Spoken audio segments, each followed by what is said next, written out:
Le confinement, ça commence vraiment à me sortir par les trous de narine. Mon état de santé mentale se dégrade vraiment. Là, je suis à bout, là. Enfin, je sais pas comment vous faites. J'arrive à tenir bon parce que l'actu est quand même marrante. En Angleterre, il y a des gens, ils ont, pour remercier le corps médical, ils ont jugé que c'était une bonne idée de faire un rassemblement pour les applaudir. 300 personnes. C'était 300. Qu'est-ce qu'ils sont cons, putain. C'est quoi la prochaine étape? Faire une manifestation contre les gens qui ne respectent pas le confinement?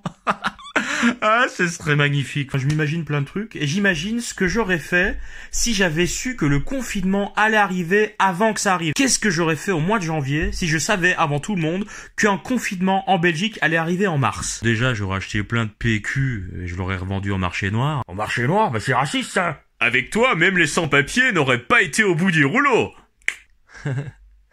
Je me serais mis en ménage avec une meuf, n'importe quelle meuf. Comme ça, elle aurait pu faire ta vaisselle. Par contre, elle t'aurait cassé les couilles. C'est complètement machiste et sexiste ce que tu dis. Je m'en fous, je suis un personnage imaginaire. Ça va te retomber sur toi. Je me serais mis une murge.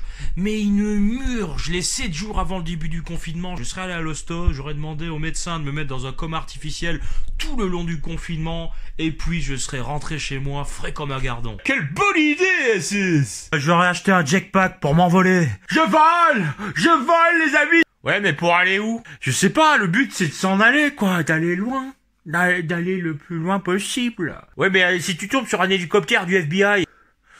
Oh ouais, c'est vrai, j'y ai pas pensé à sa merde. J'achèterais des poules aussi, comme ça elles me pondent des œufs. En plus, les poules, c'est quand même marrant à regarder, c'est vraiment un animal attachant. J'aurais acheté beaucoup d'anti-cernes, là. C'est plus des cernes, c'est un cratère dans un astéroïde. Alors, quand je me regarde dans le miroir, je me dis... Le mec dans The Machinist. Acheter une crème épilatoire pour les sourcils. Moi, je suis italien, mes sourcils, ils sont turcs. C'est plus des sourcils, c'est des paillassons que j'ai là. Franchement, tu peux t'essuyer les pieds dessus sans problème. J'aurais aussi acheté un enfant. Enfin, adopter.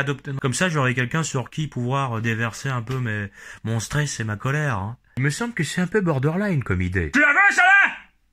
Non.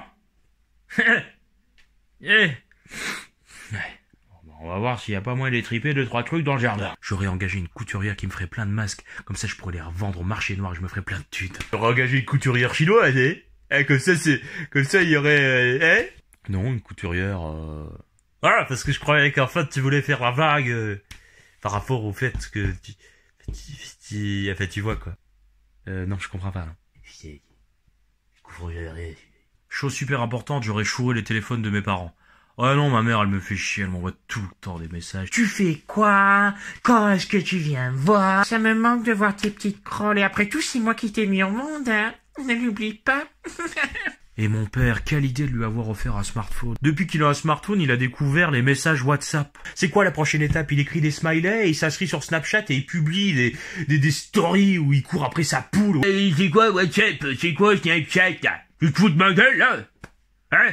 Tu vas voir, moi je vais le dire, je m'en fous du confinement, En parlant de virtuel, je pense que je supprime aussi mon téléphone, enfin je le détruis. Non mais mec, si tu détruis ton téléphone, tu pourras pas faire toutes les vidéos extraordinaires que tout le public suit tous les jours.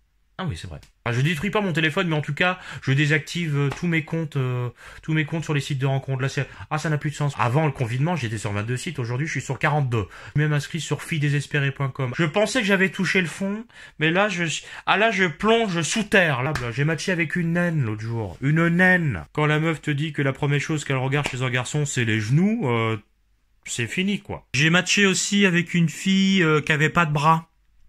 Ouais. Mais du coup, je me pose une question. Comment a-t-elle fait pour être membre d'un site de rencontre alors qu'elle n'en a pas? Un des trucs que j'aurais vraiment dû faire, c'est de m'acheter une poupée gonflable. À la fin du confinement, je perds l'usage de mes 2 poignets. Je suis pas prêt de reprendre le tennis. Du coup, moi, j'ai réfléchi dans ma tête. Je suis fait la réflexion. Ce serait bien que la libido masculine, ce soit un peu comme un abonnement téléphonique. Par exemple, pendant la période de confinement, j'aurais résilié mon abonnement. Mais imaginons, tu entreprends de faire un voyage au Brésil pendant le carnaval de Rio, et là, tu réactives ton abonnement Mobitstar Premium, et puis là, c'est champagne! C'est champagne! Donc voilà, si j'avais été médium, j'aurais fait toutes ces choses, et vous auriez fait quoi?